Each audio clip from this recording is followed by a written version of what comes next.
abundance rewiring that you're doing. Can you tell me what the hell is that? Like, what does it do to us? Okay, so basically, abundance rewiring, like hypnosis, is amazing, but I feel like hypnosis doesn't really give you the fast results that you want. Like, I work with a lot of women who have ADHD, they're high achievers, they're driven by achieving and performing, the high performers, right? So like sometimes when you go for hypnosis, it's like, okay, I've done the inner child work, I've done all that trauma work, what next? Mm-hmm. So what abundance rewiring is a combination of timeline therapy, Ho'oponopono, NLP, cognitive behavioral therapy, mental emotional release. I'm going to pretend like I know what that means. Okay. So yeah, neuro-linguistic programming is like when you find out the meaning of like a memory and then you just change the meaning.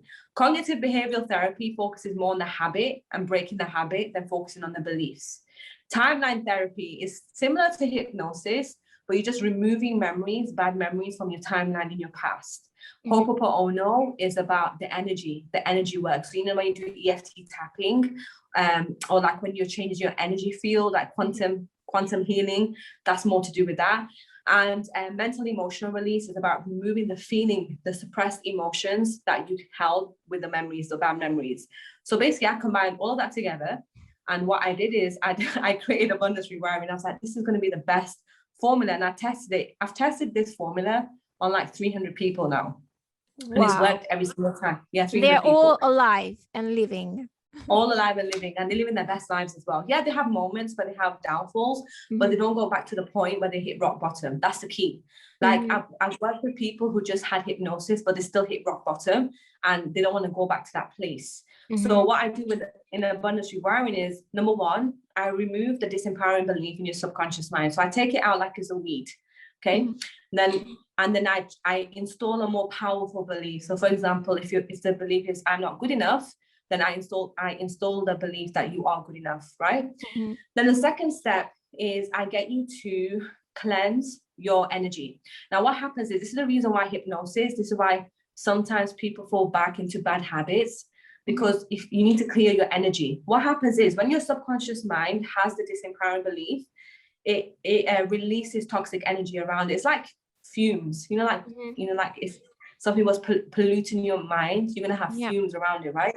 What happens is those fumes get stagnant in your womb, for women especially. It gets stored in your womb, and then when you release the disempowering belief, those that toxic waste in your energy will re-trigger your subconscious mind to go back to sabotage yourself. Wow. So I do some womb therapy on my clients, and I clear the shame. It's literally shame that comes up. So for me, mine was I was ashamed to want to have money. So if I'm ashamed to have money, I'm going to go back to my old sabotaging ways, right? So I cleanse the womb, I cleanse the energy. And then the third step is I connect you to your future self.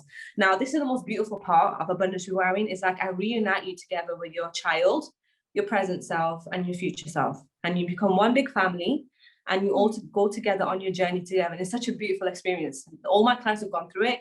They're just like, oh my God, I can see my dreams. I can taste it. I can feel it even more now, right? Welcome, everybody. You are listening to the Omnichannel Podcast, a podcast from digital marketers to digital marketers. I'm your host, Dominique Legrand, and my mission is to help fellow marketers and entrepreneurs to grow their businesses online. So buckle up and let's get started.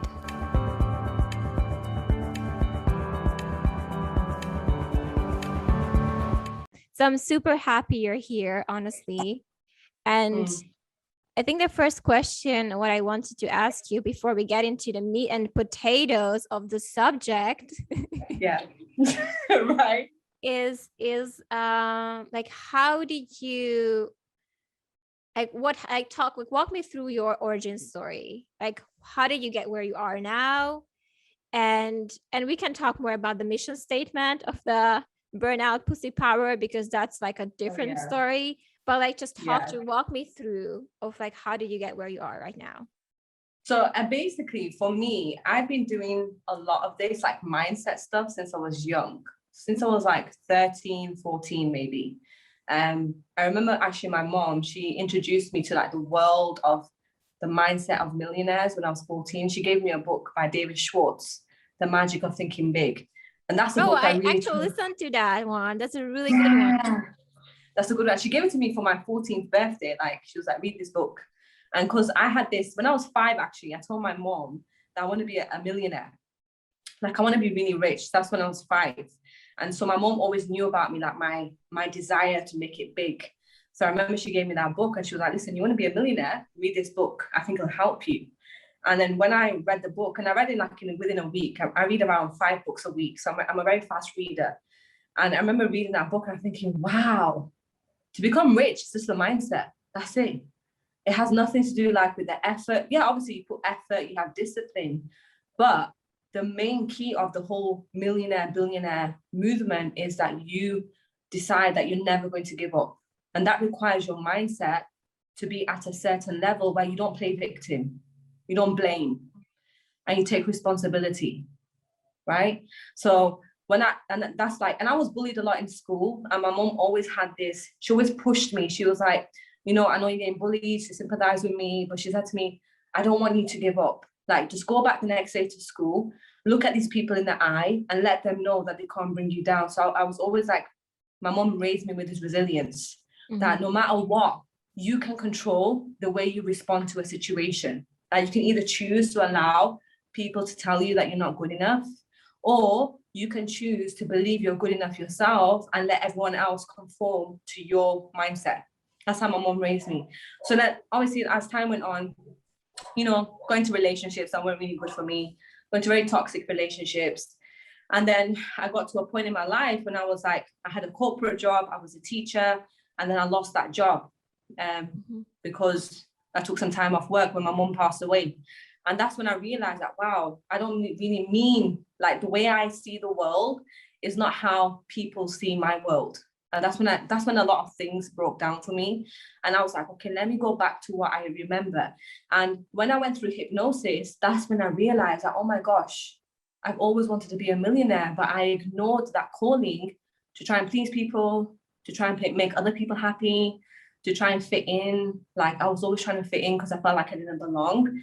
When I went through hypnosis and I started doing the inner child work, that's when I started living on purpose. And I was like, oh my God, this is who I really am. Like, there's no shame in wanting to be rich. Always felt ashamed of wanting to be rich.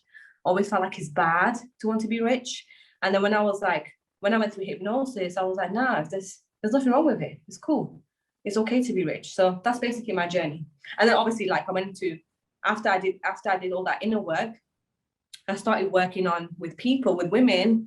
And I started with weight loss. I helped women lose weight. Then I helped women overcome anxiety. Then I helped women bounce back after a divorce, because I went through a divorce. And then recently, like 3 years ago, is when I became a wealth hypnotist, and I started teaching entrepreneurs how to conquer burnout so that they can live a life that turns them on, tap into their pussy power, really like have the richness, but also have like the lifestyle to match. Like, I call it opulence. The definition of opulence is to have affluence, wealth, and luxury. So that's what I teach now. Wow, that's amazing. I think, first of all, your mom was a freaking superhero. Like, yeah, I wish I had a mom like yours who hands me a book at 13, like, read this, my child, and like supports me through my life. I think I'm not blaming like my mom for being a more simpler person, but I wish I had yours. So she seemed to be an awesome person. Thank you. She was really amazing. I guess I don't want to stir this conversation to money and wealth too much, but I think most of us were raised with the concept that money is evil, money is bad, wanting money is greedy, greed is bad. And I think that's implanted. It's almost like our generations were like suffering and like poor, and that's like almost like a pride of like being in that how do I say it? It's like stuck, but like, and struggling, but like struggle is what they know. And so that's their whole identity is tied into struggling. And so I did hypnosis on that as well, on the money blocks. and really realizing that money is just paper. And like, you need a whole bunch of it to have a very comfortable life. And that's different for everyone. You know, like my conception of wealth and, you know, yours is different. And the third person, like, we all have different definition of what we think is a lot of money and what we think is what we desire in our life. And if yours is to have a ton of it, like, be my guest. Like, that's like, so like, you should be able to do that without being judged, without being criticized and called whatever. So I applaud you for tapping into that calling and aligning with yourself with that, because it's just so important, especially with something that is just like, the negative connotations are freaking everywhere, and it's so hard to break out of that cycle. Right, that's so true. That's so true. I want to add to that also, that I think that as women, we shame ourselves so much not want to dream big, because we have been taught for so long to just be caretakers. Yeah. And that women are supposed to give and like love, and we're supposed to be there, please everyone, and put ourselves last. So I feel like as women, we have that negative connotation because we've been raised to be the women that look after everyone, and we burn out.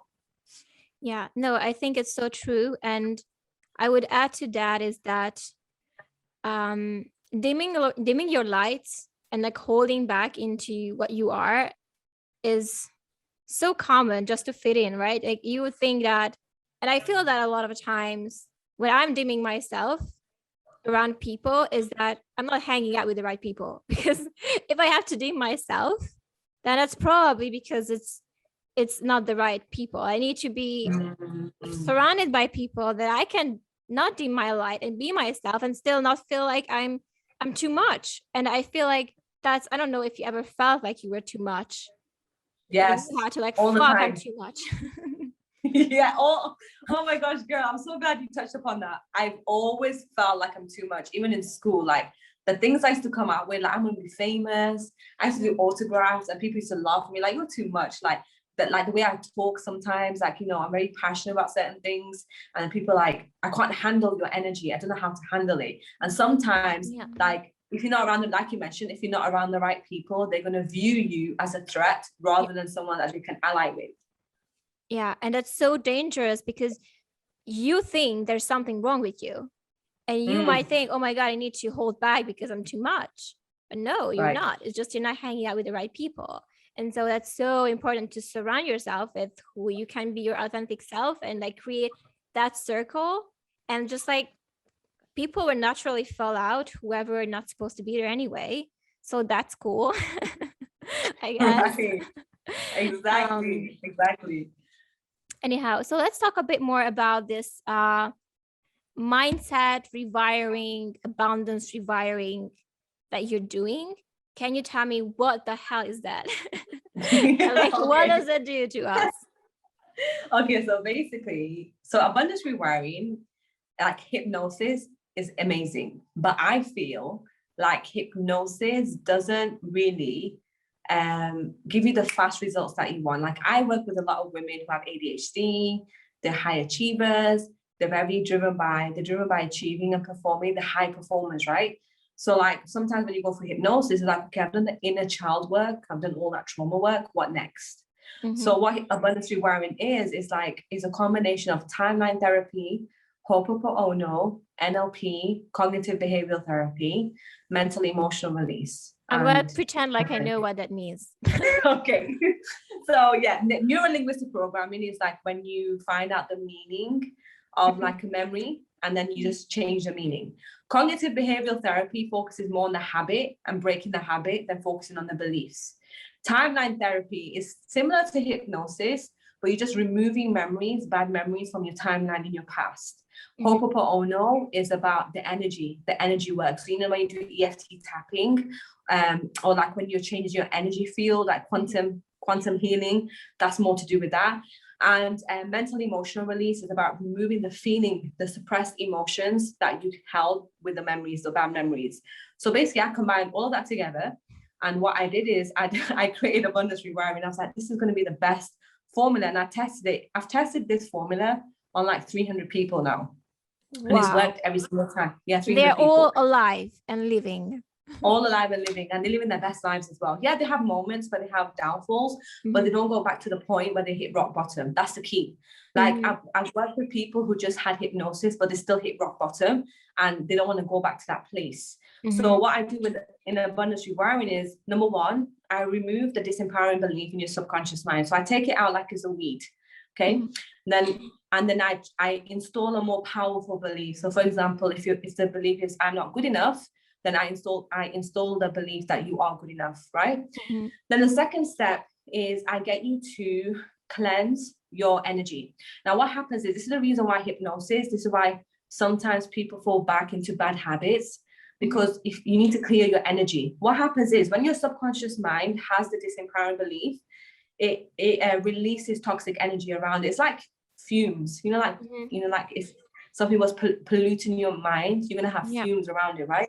What happens is those fumes get stagnant in your womb, for women especially. It gets stored in your womb, and then when you release a disempowering belief, those that toxic waste in your energy will re-trigger your subconscious mind to go back to sabotage yourself. Wow. So I do some womb therapy on my clients, and I clear the shame. It's literally shame that comes up. So for me, mine was, I was ashamed to want to have money. So if I'm ashamed to have money, I'm going to go back to my old sabotaging ways, right? So I cleanse the womb, I cleanse the energy. And then the third step is I connect you to your future self. Now, this is the most beautiful part of abundance rewiring. Is like I reunite you together with your child, your present self, and your future self. And you become one big family, and you all go together on your journey together. And it's such a beautiful experience. All my clients have gone through it. They're just like, oh my God, I can see my dreams. I can taste it. I can feel it even more now, right? So what I do is, like, your child, when you were younger, your child and your higher self were connected. That's why no one could tell you no. That's why no one could tell you that you dream too big. That's why you were fearless, because your higher self was guiding your inner child, your child self. But then what happened is, society came along and they told you that you can't do it. You're not good enough. Go get a job, work 9 to 5. That's how I'll value you. So then your higher self and your child got disconnected. So what I do is I bring you all together in a little reunion. And that's basically abundance rewiring. Wow, that's so amazing. You need to get me on that thing very soon. Listen, Rosie, there's a few things that came to my mind, and I'm going to share it with you because I'm working with a coach right now, and she's helping me unblocking some of my self-limiting beliefs. And what I told her is that when I go and do hypnotherapy, I usually go to my safe place, and my safe place is my glass house. Yeah. And the wall is like water, and I'm like going there, touching it, hanging out in my house. It's very detailed. I have a very, very detailed description of how my house looks like in the future. And I hang out with my future self. And sometimes she's telling me like messages that I'm looking for answers. She would tell me exactly what to do. And I live my life hanging out with my future self all the time. And so what I'm working on right now is how can I bring that into the present moment? And what she told me, that because I go and anchor myself into the future, that at some degree, at some level, no matter how much therapy and hypnotherapy I'm doing, because I've never been there, there is going to be that seed of doubt that you've never been there. And what do you think about that? Like, what do you think about anchoring in the future? What do you think about hanging out with your future self? Do you think that's not going to work? Because what she told me is that because it's so far in the future, I never know when I'm gonna get there, and there's no road signs, like how far are we, and it's just overall not a good thing to do. Like, what do you think about that? Well, Sorry. Okay. I believe that we are looking through our higher self. Like, this is what I believe. Right now, you're in the present moment, and your higher self is looking at you through memories. That's what I believe. And I believe that when you're able to connect to your future self, it's about letting go of the how. And I think that's what a lot of us focus on. So that, you know how your coach said that we haven't been there? That's because the focus is on the how. As long as you're able, because this is what stops you from sabotaging, this is what stops you from procrastinating and being a perfectionist, is if you're able to connect to your future vision and you're able to feel it, sense it, taste it, and believe it, no matter what, it's always going to happen. Whatever you want is going to happen. And I'm living proof of it. Like, I've been through, like, I was sexually abused as a child. I was bullied. I had depression. I was suicidal. I've been through all these events in my life, experiences in my life, and I'm here today with a multi-six-figure business. That's because somehow I attached to my future self. Somehow, when I was in those moments, I was still able to sense and feel and taste what it will be like once I get to that moment, once I get to the point where I feel successful. And along the way, I always felt successful. I always felt like I have it all. And this is what's required when you attach to your future self. You have to feel like you have it. And this is the thing, right? That when you feel like you don't have it, that's when your subconscious mind will start projecting that into the world and saying that you don't have it. So let me prove to you that you don't have it. Because remember, your subconscious mind doesn't know the truth between reality and the truth, right? It just knows what you tell it. So if you tell yourself, I'm a millionaire and I feel like it, your subconscious mind is going to be like, okay, let's go prove that. Let's go see how true that is. And things will happen in your life that you get opportunities.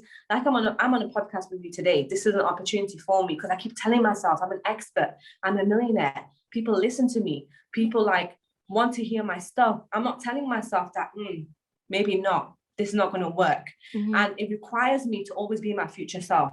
This work that I'm doing right now, if I just work on it in the present and tell myself the present moment is the only moment I'm going to live in, and I don't attach it to something in the future, my subconscious mind is not going to want to move forward. It's going to want to stay here because here feels better than going in the future. I hope that makes sense. Yeah, no, it absolutely makes sense. I do find comfort in that, going to hang out with my future self. Like when things are crumbling around me and my circumstances are not what I want them, I literally go there to the safe place and I just hang out and I feel so good in those moments because I know I'm going to be fine. It's like, I know it's there.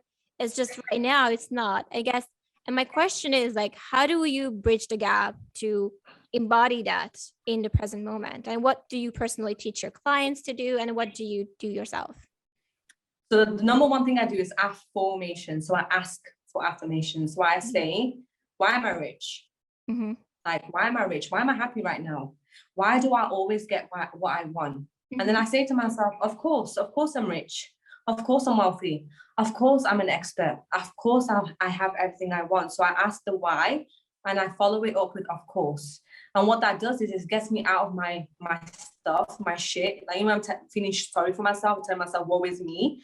It gets me out of that. And it's like my subconscious mind goes to work. So the moment you ask yourself why, because normally we say, like, why me? Why did this happen to me? And then your subconscious mind will reply, well, because remember that time when you were a little kid and your mom and dad shouted at you, right? Yeah, like, no, that's not helpful, mate. Right? But some people do that, right? They go back to the past, like, yeah, that's why. I remember that time, that's why. So it gives us a chance to play victim, right? But when you say to yourself, why am I rich? Why am I always blessed? Why do I always get what I want? Why does money always come my way? Why do my clients love me? When you start asking those questions, your subconscious might be like, well, because of this, because, you know, you're really, really good at what you do. Like, you're really good at asking for what you want.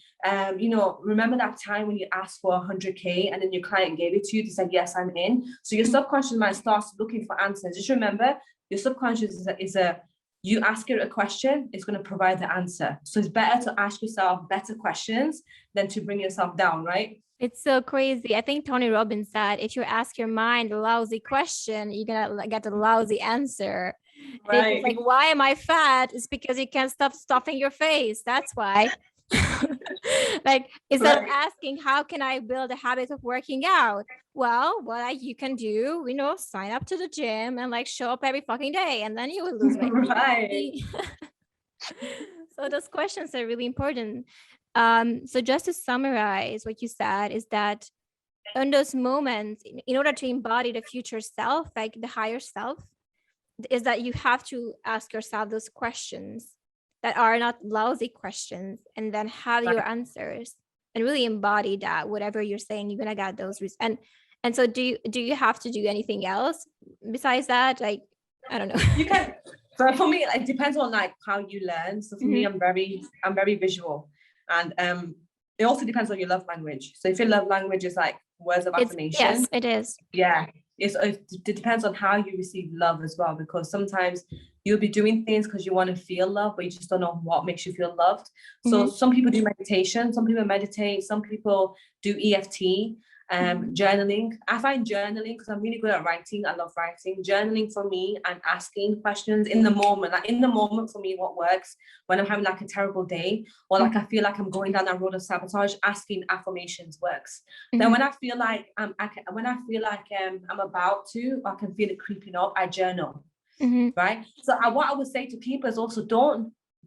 There's not one particular way, because I use tons of tools, and I teach my clients tons of tools that they can have depending on the moment, right? Because sometimes you'll find, right, that you're doing EFT tapping, right? You're tapping out the energy, and you find that it's not working, but then you find journaling in that moment works. Go with what works for you in that moment, and then you'll switch it up. You'll find something else that works in that moment.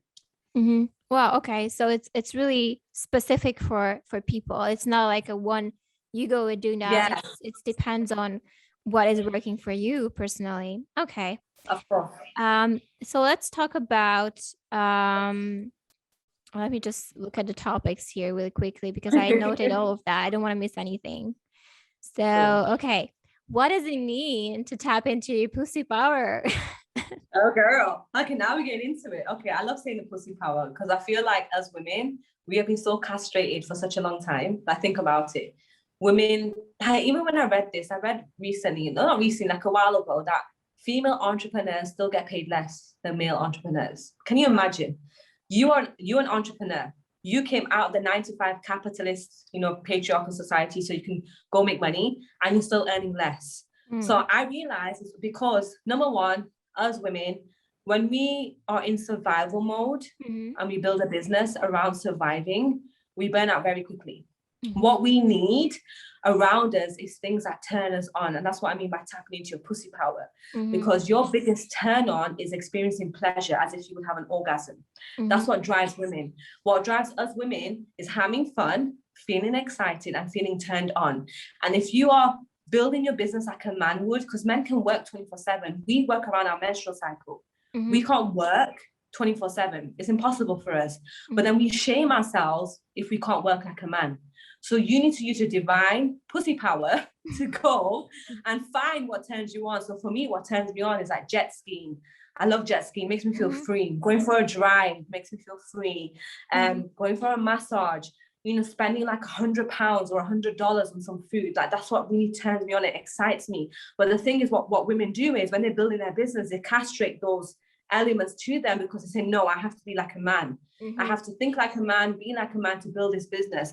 And that's when I work with millionaires. I work with female millionaires that have built an amazing business, but they are so burnt out. They're like, why am I doing this anymore? I'm not fulfilled. That's because you neglected that part of you. You turned that off.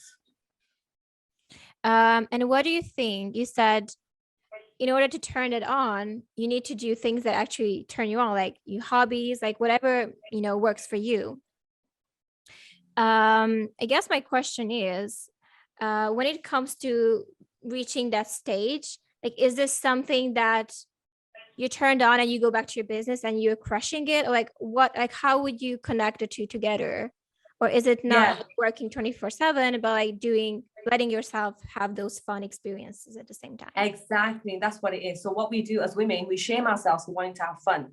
We're like, no, we can't, because we're still thinking like a man. We're telling ourselves, no, I have to run this business 24/7. I have to sacrifice, put 80 hours a week, grind, hustle. That's for the men. That's not for us women. Like, what's her name? Susie Batses. She's the one. Do you know what that product called Poo Puree, where you spray? Oh yeah, I know. I love the ads. Oh, girl. She's a 9-figure CEO. You know what she said? She goes, her business became at 9 figures because she followed her intuition and she decided to forget the male standard of building a business. And she said that she had this idea for puree, this perfume, when she was in the shower. And she told herself, she said to the podcast, she said, if I had ignored that intuitive moment and just carried on working and ignored it, I wouldn't have a 9-figure business. I wouldn't have this amazing business. But because I used my divine female power of intuition, that's what helped me build this business. That's where, and she did things that she still has a balanced lifestyle. She's not working 24/7. She has a team. She has people who run her business for her. She hired very early. She didn't wait until she made money. She hired very early because she realized that she can't do it by herself. So this is what happens with us women. When we want someone to cook and clean, we say, no, we can't because I'm a woman, I should be doing that. When we want to go for a massage or get our nails done, we're like, no, I should be working right now. It's not a very entrepreneurial thing to do. We shame ourselves. So my goal is to help women remove that shame and that guilt so that you can feel the turn on and the pleasure in life.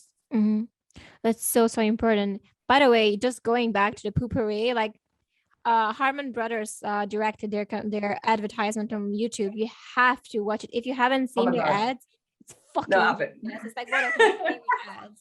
Like I'm this like ad person. I love that so much because it's funny. It's like quirky. It's just like perfect. So they did a really good job selling that product for sure.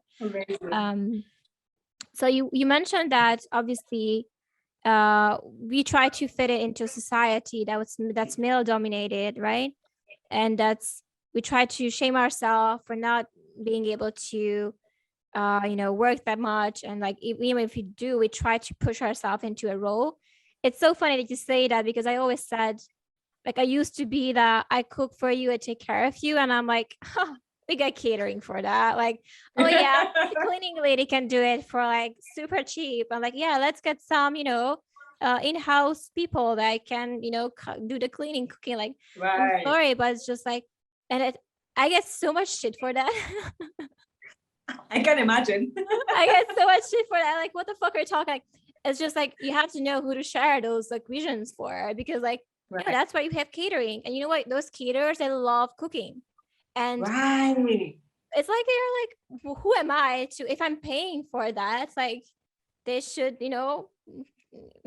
help us, serve us. And the cleaning lady is just like, is it bad for me to want that to be done for me so I can enjoy my environment? It's not like I'm like super messy or something, but like but it's something that I thought it's of. so true.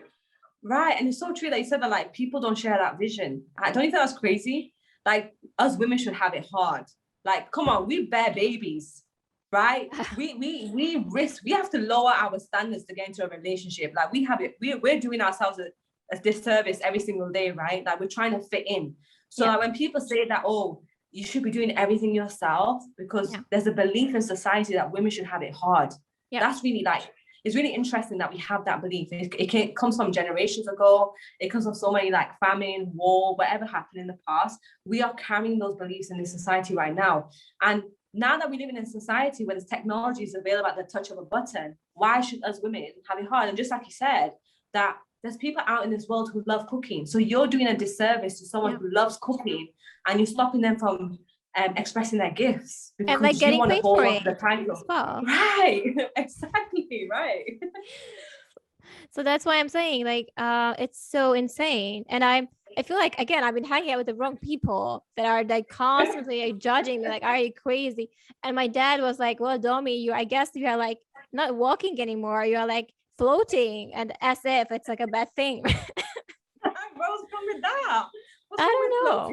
I don't think there's anything wrong with that, but it's just like I see what your point is. Like, even from your own family, when you try to express that, and if you are a business owner, like all that. And I remember my dad like telling me how money doesn't grow on trees, you have to work hard for it. And I'm like, I really like like it's like, I don't know, like people seem to appreciate what I do for them, and I don't have to break myself in half to be able to bring that to them. So it's just I don't know, I'm so like sad to see that that's our reality.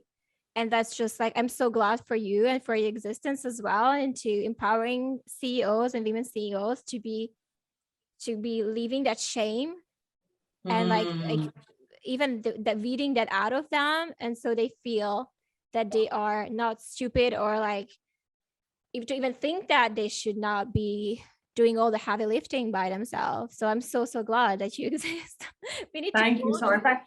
Yeah, thank you for recognizing that. Like, I really appreciate that you're recognizing that. That's really like, I can't express to you how much of a mission that is for me, because I saw my mom struggle all her life, and she had depression at the end of it. Like, she just felt depressed. She was broken after it, because that feeling of I'm a woman and I have to take it all on. So it's like breaking that generational curse that us women don't have to go through that. Like, we're in 2021 now. We're not in 1940s. Where the men went to war and then we're left behind to cook and clean. Like, no, we got things going on now, right? Yeah, I'm so glad for that. And it's crazy because I still have friends that are just like struggling and like have so many kids. I'm like, dude, just get yourself a nanny. And like, no, my husband doesn't want me that because it's my job to care for the baby. I'm like, okay, like I'm not talking to your husband anymore, I guess. Like, right. No, I'm so not agreeing with that mindset. No.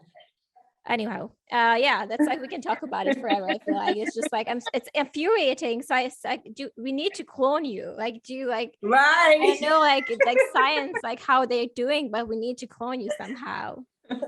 Thank you. No, I feel so honored right now. You're making me blush. Yeah, for real. Like we like It's a Rosie clone clan. Like how Elon Musk is doing with Neuralink. Like I really hope that's like moving along that project, because like right, did clone me. We get to leave into cloning you into like. I love that. Oh, that's hilarious. But it's true. It's true though. Isn't it funny how like it's not like some kind of feminist or like I hate men, I'm bashing men. Yeah. But isn't it funny how like for women like everything revolves around what a man feels like, and like we're doing things constantly just to please a man. Like me, like my husband, he doesn't mind. He's happy for me to have a nanny. But it took me like 10 relationships to get to this point. I'm just thinking in my mind, like, why did it take me so long? Like, why? I went through so much heartache just to get to this point. Like, I wish I knew all this knowledge that I have now. I feel like I wouldn't have gone down that road. And I would be like, no, I'm putting myself first. These are my boundaries. This is what I want. I'm not going to settle for less. And I'm done. And I'm going to get what I want. Right? Instead of going through the heartache of all this people, right? Right? Yeah. With your life would have been. Life would have been so easy. Like, we make it, because you know why? Because we have that belief that women should have it hard. You see how this belief of we should have it hard. We need to suffer. We need to like break our backs to make someone, a man especially, happy. And yes, we are responsible for that because of our belief system. We always lower ourselves. We tell ourselves that this is as good as I'll get. And we tell ourselves that because of me, this is all I'm going to have. And I'm here to fix a man, or I'm his rehab center. And when he's fixed, he's going to love me because he's going to realize I was there for him through all the shit. And he should love me now. This is the belief that we have. But that's how you get into a narcissistic relationship, my friend. Like the recipe. I'm going to fix you. I'm going to fix you up so good. You're going to be like, oh my God. Like, fuck off, like, work on your own problems, like, fix yourself, go get therapy. Get a therapist. Yeah. Like, I'm not your therapist. You need therapy for that. Like, not a marriage or a relationship. You don't need that. You need a therapist. Exactly. And it's not our job to fix a man up. Like, I'm sorry. I try to, like, I'm guilty, but, like, I realize that's, like, a dead end. Like, they have to have that work done by themselves. And it's not my Exactly. Right. And I know as women, like, we carry wounds, and this is what I learned as well, that when you have buttons on you, like, sometimes our triggers are we display it on our bodies, and someone will come and be like, she has my triggers, I'm going to trigger her and see how she responds.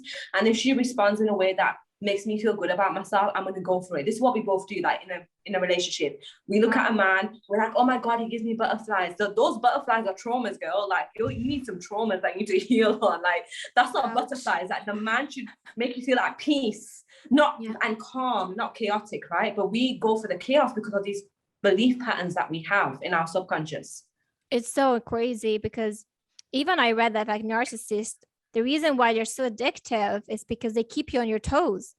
They always, like, they have that, as if, you know, when you have like a car accident and you have the trauma and you're so alert and alive, Mm-hmm. they literally keep you in that loop. And you're like, wow, I feel so alive. But it's just not healthy for you. And anyway, we can talk about like toxic relationships forever. I know. And exhausting topics, but I think it all comes back to us reclaiming that power and not taking shit and not taking like claiming what we want, and even have that very clearly clarified, like, okay, this is what I want, and so I'm willing to sit alone in this house. I don't care if I'm alone, like even be okay with that, but I wait until the right man comes, and I'm not going to lower the bar just because I feel like, well, no one's gonna come, but like keeping the standards high and be willing to be alone until that happens. And if you go out, sit down with someone and you're not hitting those whatever you need, like, I'm sorry, then it's not gonna work. Next one. And you know what, that's the yin and the yang method. Like for a man, being with a woman is going to make him feel alive, and for a woman, being able to stand alone and feel great is your power. So for a man, like, men can only build with another person. That's how they're innate, that's how they are built.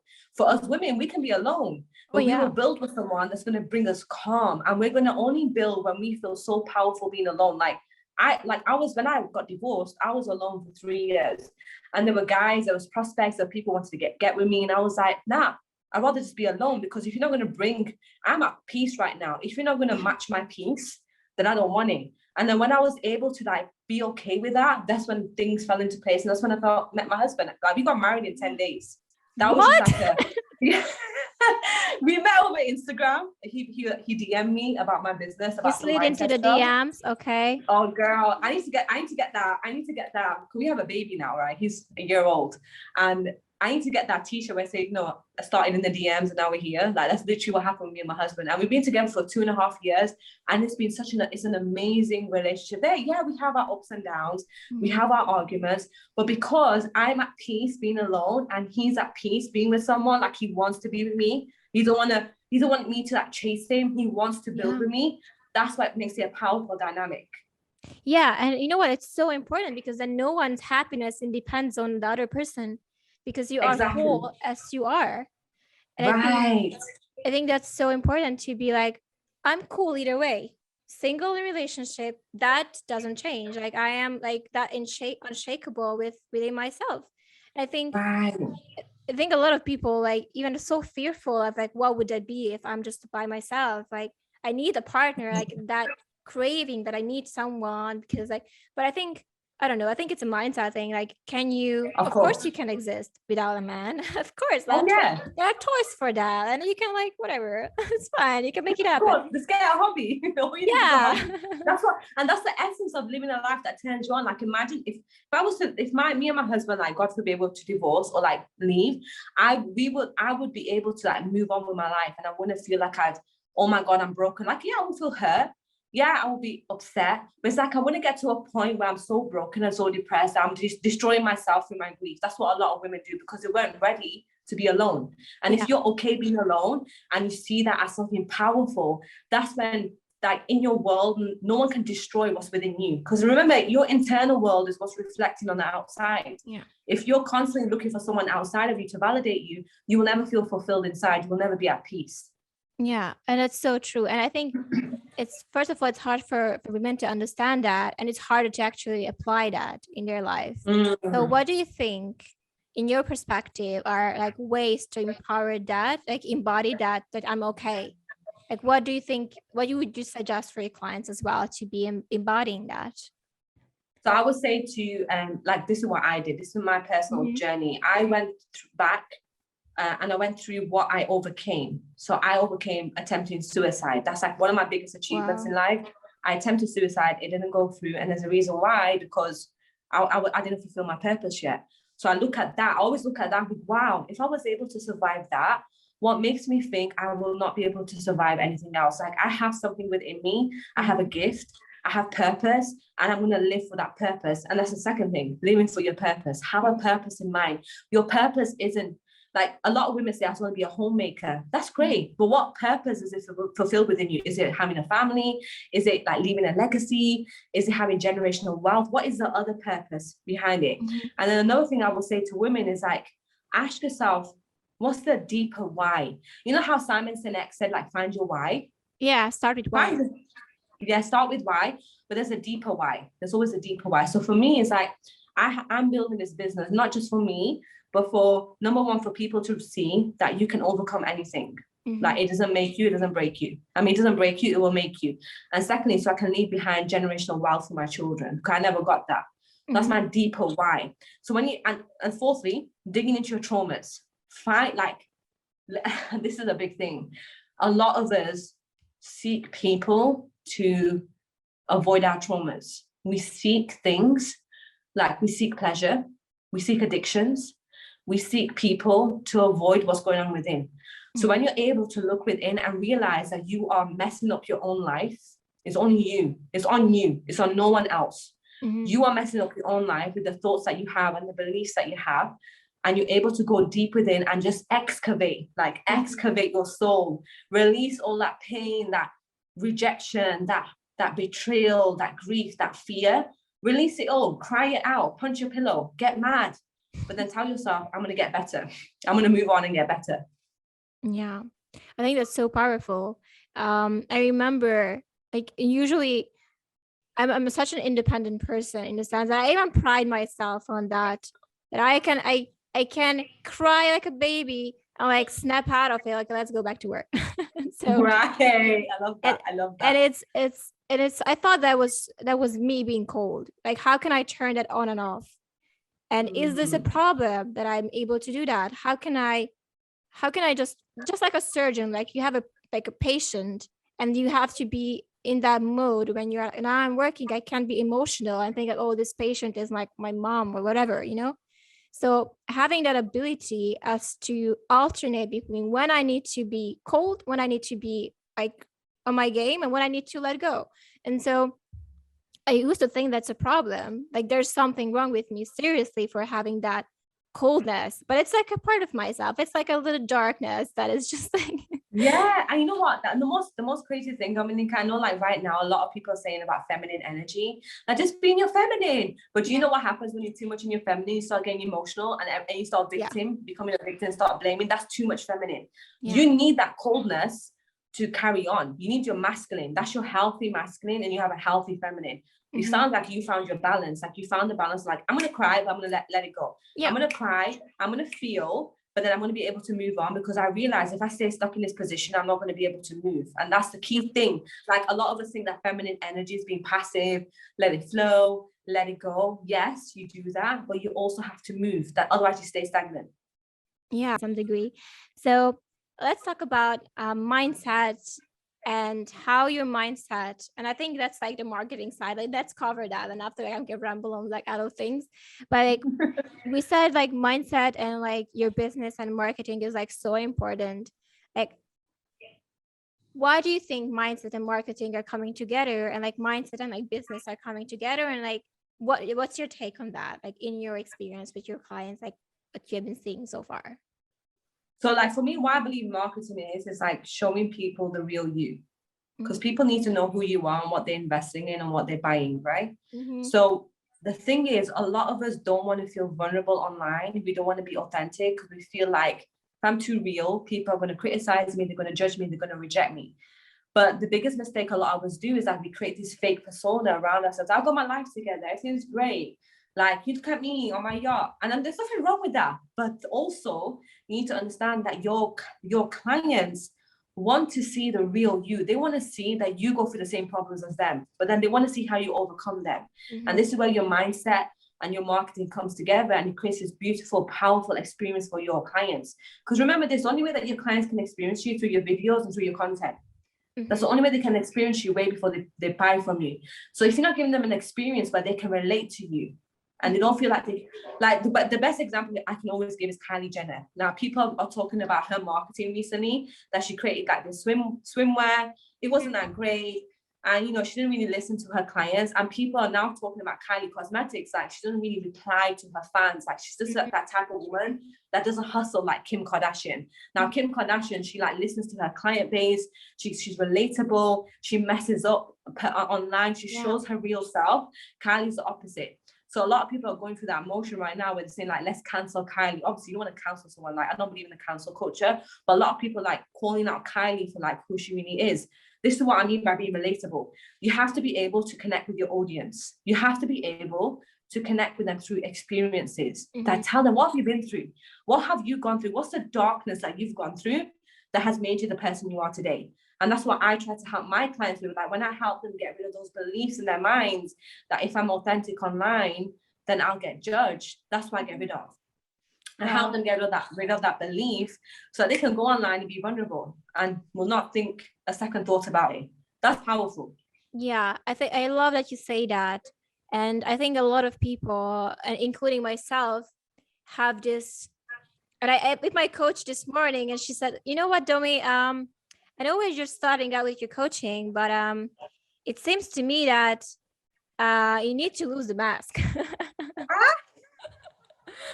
And I'm like, okay. You got pulled out. You got pulled out, girl.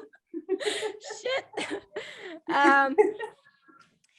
And then I was like, okay, I guess.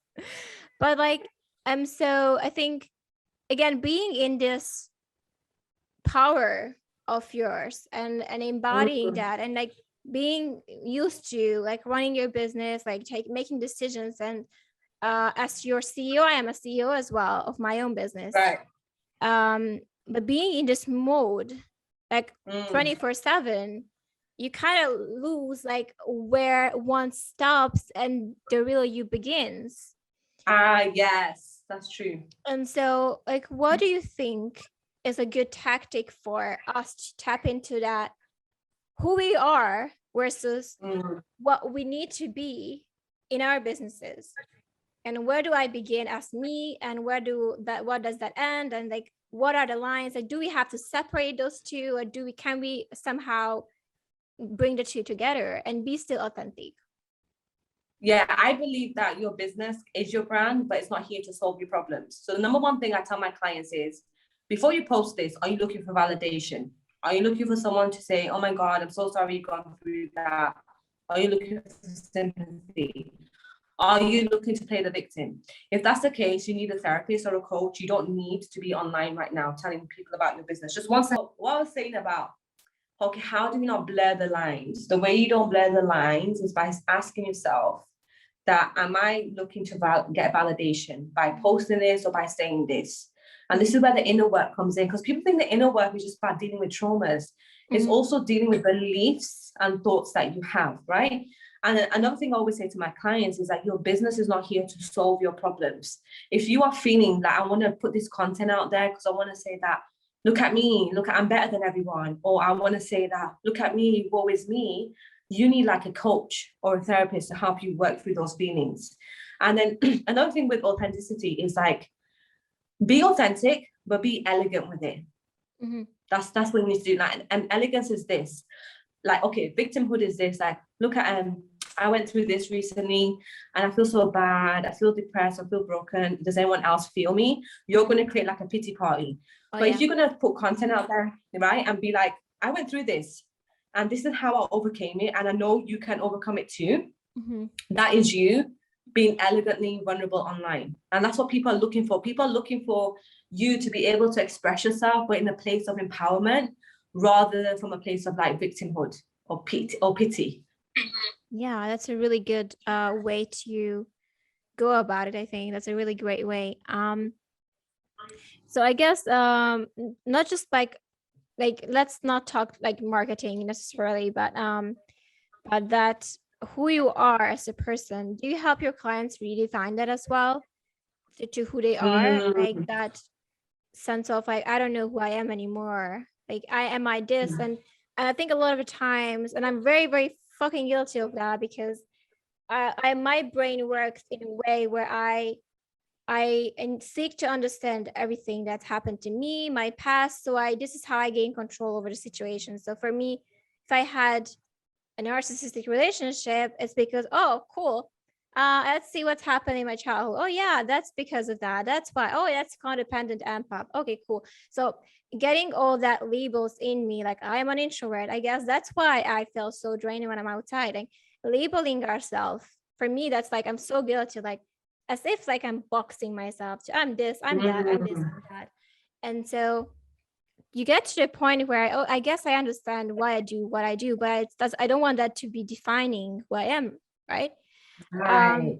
How would you help someone and your clients as well to redefine that who I am? I am not my trauma. I'm not this. I'm not that. But then who the fuck am I?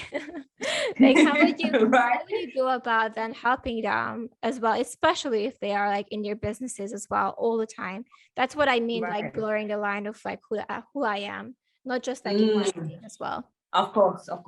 So number one thing, when we were all born, all of us, every single one of us was able to ask for what we want. Right? Like when you cried, you either got fed, your nappy got changed. When you like pooped in the toilet for the first time, your mom and dad like, you know, did a little dance, were like, yay, well done. So who you really are is a very confident, bulletproof to rejection, unstoppable person. That's who everyone is like that. Now the nuance is this: we express it in different ways, right?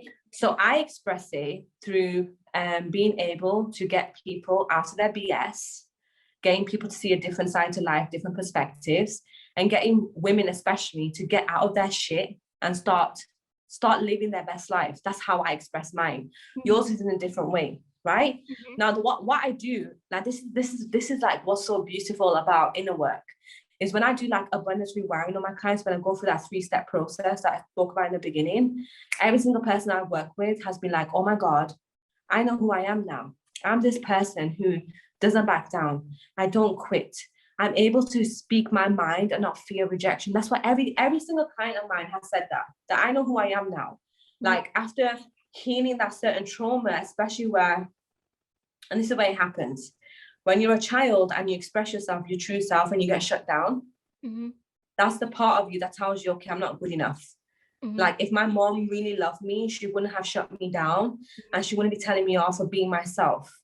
And I found with all my clients is that when they go through the abundance rewiring, they become like, they're able to, like I have clients right now who are charging like £500 and now they're charging £3,000 after a session, and they're getting clients because they're not afraid to ask for something, to go back to their baby self, if that makes sense, to their toddler self that was fearless. I want you to like realize this, and everyone listening, is that you were born fearless. That's it. That's who you really are. You are a fearless person, and you express it in a different way. You just have to go deep within and ask yourself, when did I believe that I'm not fearless? When did I believe that? When did I believe that I'm not good enough? When did I believe that I don't belong here? When did I believe that I'm not important, or I don't have anything important to say? And when you're able to go to those events and say, tell yourself, no, like, I'm going to listen to the little girl within. I'm going to give her what she needs there and then. I'm going to validate her, tell her how much I love her, and I'm going to bring her along on my journey. That's when you start becoming who you really want to be. Wow, that's amazing. So just to talk about the rewiring session, because I think it's a super powerful tool in your toolbox right now that you use to achieve breakthroughs for your clients. Whoever wants to have that breakthrough, what are like how the process looks like? Is it like how long? Like, can you just describe? Do you have to be like hypnosis? Like for someone who's like afraid they're gonna hack into their brain and like implant something, and I'm like, oh. Okay, so what it is a 2-hour session, and usually 2 hours is enough to help you just break through a certain behavior. So let me give you an example of procrastination. Let's say right now you're procrastinating on getting a project finished, and then you're like, why am I procrastinating? So what happens is I book you in for the session, and then I just basically get you to relax. All you do in the whole session is just go to sleep. That's it. Oh, wow. You just go to sleep and I do the work. It's like you're going for a massage for your brain, basically. It's like, I'm doing all the work for you. I'm getting you to, I'm finding out where the memory was, what happened when you were a child. I'm finding out what the belief was. Like, you don't have to do any of the hard work, like journaling or meditating or talking. You don't even do any talking. I ask you a question, you give me the answer. Yeah, it's none of that. Like, none of the talk therapy. You just sleep, like literally sleep. I get you to relax and I do all the work. Freaking amazing. Like, book me in. Yeah. So yeah, literally, girl, like, let's do it. It's so, like, I remember a client said this to me. She goes, I was so like anxious that you're going to ask me personal questions and I won't be able to answer them. But she goes, literally, all I had to do was sleep and you did all the work. And another thing is, you remember some of it, but you don't have that feeling like it was traumatizing. Because I have a few people who say, well, I was sexually abused as a child. Yeah. Or I went through some severe neglect and I don't want to go past that. I don't want to go back to that. You won't feel like you've gone back to it, because I help you disconnect from the memory and I just help you find the meaning, and I help you remove the charge, the feeling of shame, the feeling of fear, abandonment. I help you remove that without you being involved in the memory. It's a very simple process. Sounds complicated, but in those 2 hours, I do all of that and you wake up, you're like, oh my God, I feel like so light. I feel so happy. I feel so amazing. That's what every client said to me. That's amazing. And is this something that you do? Like, I think like you mentioned, you have like a 12-week program as well. Like, what's the difference between the program, like the longer program, and like the 2-hour session? And is it included in the program? Like, what are those things for the listeners who like to work with you?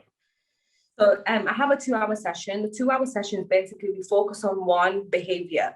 So let's say you're procrastinating.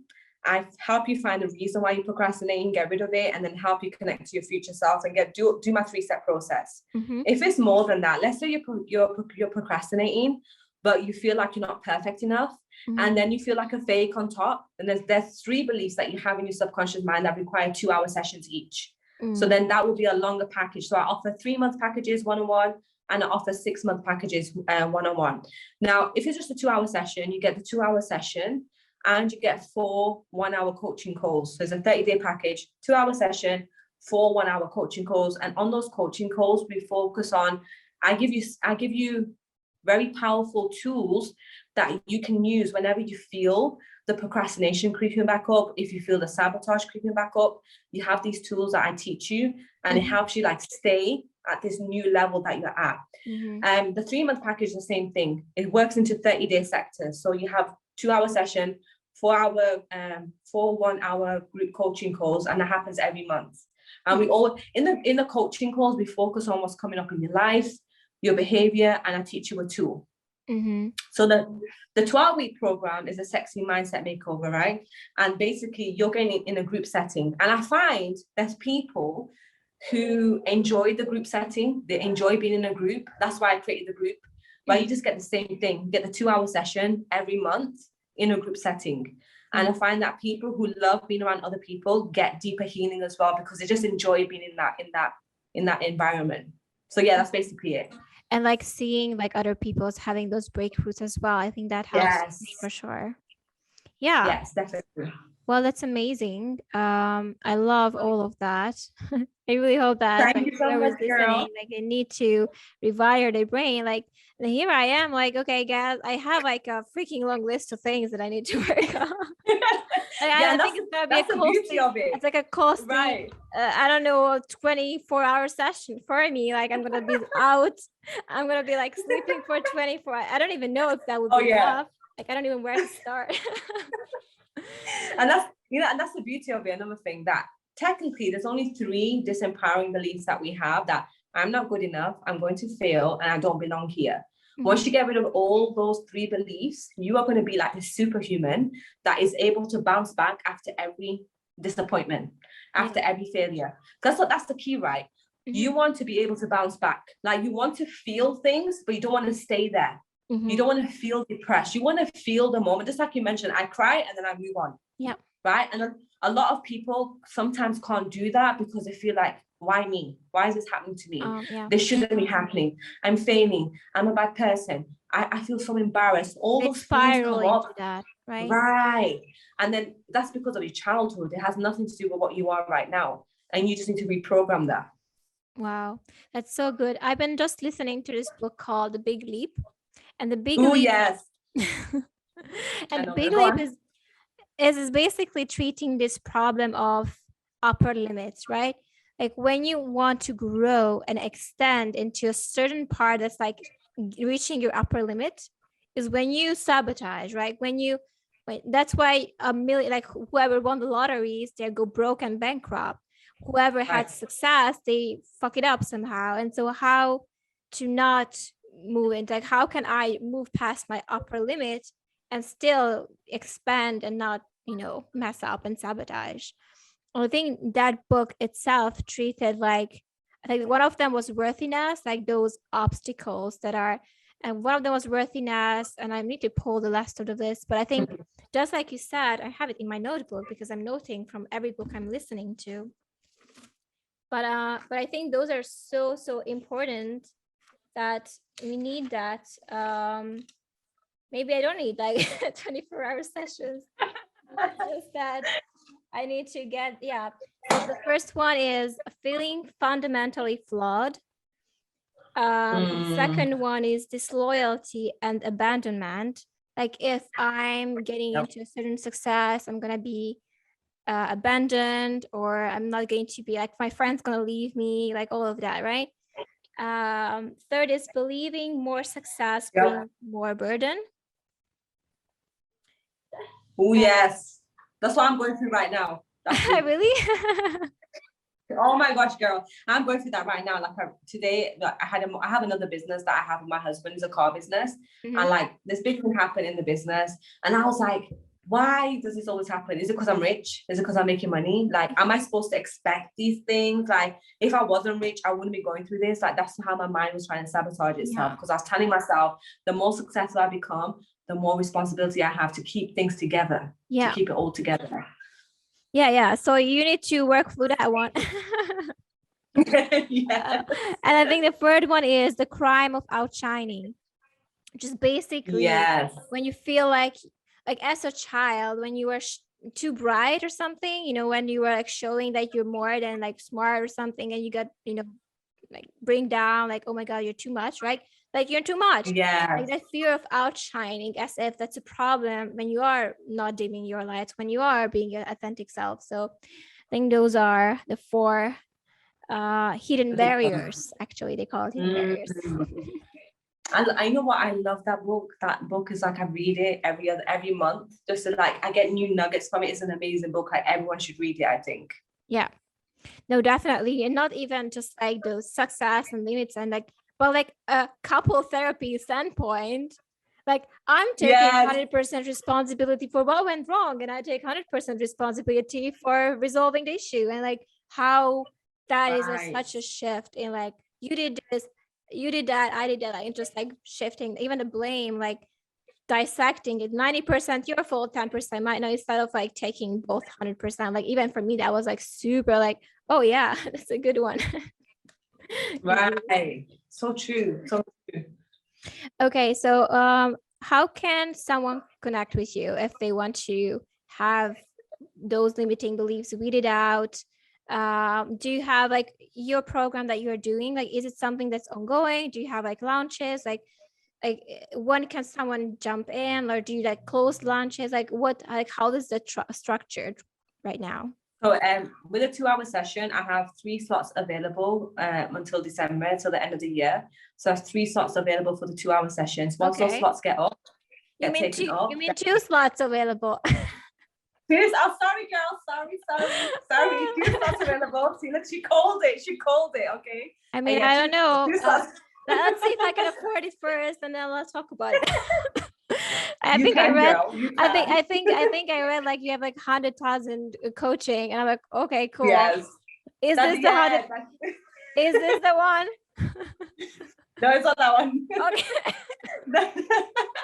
No, that's what like my clients who are making millions. It depends on like your how much you're making as well. So my prices are fair. Like according to like the transformation that you get is so worth it. I know. I respect. I respect whoever is putting their prices out. Of course. And it's just like, if you tell me it's 100K, I guess I get to work then, because then I need to make 100K for Rosie. Like, yeah, no problem. Give me a month, I'll get there. Yes, and that's, you know what, hun? That is the type of clients I only work with. I only work with clients who, because listen, I don't need anyone's money. I really don't. Yeah. I only want to work with successful people who I know will get a result, who I know will be committed. That's the reason why I have like very short for my one-on-one. It's very small. I only have a few slots. And for my Sacred Essential Success, it runs every 3 months. So I have a launch coming up. I'm opening up enrollment for the middle of November. So around the 15th of November. I'm relaunching Sacred Essential Success. And that's where you get the 3 group abundance rewiring sessions, and you get 1 hour coaching calls every week until the end of the program. So that's that. And I have that every 3 months. So I'm launching now in November, and then I'll be relaunching in February. And those spaces go fast because I only take on 10 women. 10? Oh, okay. Yeah. Girls, the spaces are super limited here, but I love it. I love how it's exclusive even. Like, I think you need to have like a waiting list for someone to come in, like maybe from February, like, right? And that's, I love that. I love that. I love that, again, attention is like on that 10, you know? Yes. Then and the reason why I make it so small, because I just want that intimacy. And I know a lot of coaches will say, no, go big. But for me, it's not about it's about quality. I really want quality over quantity. So I always pick the people who come into my group programs. I pick them and I really weed them out to make sure that they want to be part of a group, and they want to thrive as a group, and they want to heal collectively as a group. That's very important to me. So that's the reason why I keep it small. Yeah, it's so good. So you're accepting everyone, but you have your own qualification process. Of course. That you like handpick people, like, this is what I want to work with, and this is maybe you're not, you know, and maybe I can send you to another coach, and that would be, you know, good for you. Exactly. And I do a lot of that. I do a lot of referring to other coaches. Like, when people come to me saying their marketing is a bit all over the place, I'm like, okay, I'm not for you. I know someone who's really good at that. Someone comes to me about, you know, strategy like Facebook and stuff. I'm okay, go with that person. I'm not the one. So I'm always referring people. And that's why I just don't take everyone on, because I want to make sure that I have the right clients around me. And on your end, you said that you're successful already. So what kind of problems you're experiencing right now that you're helping solve, besides, you know, the burnout and all of that? So maybe like one of the main things that's come up recently for my clients is their relationships. So maybe you've recently gone through a breakup and you feel like it's affecting your business, or you're in a marriage or in a relationship which is drying out, you're going through a dry spell, maybe the sex isn't great, you know, you haven't orgasmed for a while, you're thinking, what's wrong with me? Is it because I'm fat? Is it because he doesn't like me anymore? You know, you have all these issues in your relationship that really affects your business. And another thing with the health, I work with a lot of women who've had infertility issues, who've had like painful periods, painful menstrual cycles, maybe you're exhausted all the time, you got insomnia, anxiety. So those are the kind of women I work with. And the main thing is that right now you have money, but you're not feeling fulfilled. Like, you're thinking like, I thought making money is going to make me happy, but I don't have the man. My health is not great, and I don't have the life that really reflects the money I have. So I come along and I help you rewire the beliefs that you created in your mind when you were a child, so that you can go and enjoy your money, like spend your money, feel good spending your money, and you know, and like hire a team member, hire a VA, hire people around you so your business can run without you. So you can go on holiday and not be on your phone 24/7 trying to figure out like who do I reply to. Like, there's so many people messaging me, like, you leave that to your VA so that you can go and, you know, get naked on the beach, drink your like pina colada and have a great time. Like, that's the whole point. That's why you built this business. So that's basically the obstacles that most of my clients are going through. Yeah, that's very specific as well. And I think, right, yeah, a lot of women are guilty of that. Just like you said, like operating from this male energy, and like not being able to tap into their powers, and like not feel good about spending time, you know, not working. I think that's a huge thing. Okay, well, thanks so much. I think let's wrap Love up. you so much. Like, Thank you. So much fun. Honestly, like, I learned so much, and Thank you so much. Yeah, I would love what you do, and I'm here to support as well, the movement, and and like if you need clients to your way, like honestly, like I'm gonna be like your walking advocate from now on. Oh girl, I love you. I can't just say You thank got you so like a much. friend Like, for life. I love it. I love it. And you know what? I just want to say thank you so much for like reaching out to me. I feel so honored to like have had this conversation with you. Like you really tapped into some parts of me that I really forgot. Like you just asked me certain questions and it reignited the passion that I have for this stuff that I do. So thank you so much for that. Like I deeply, deeply appreciate it.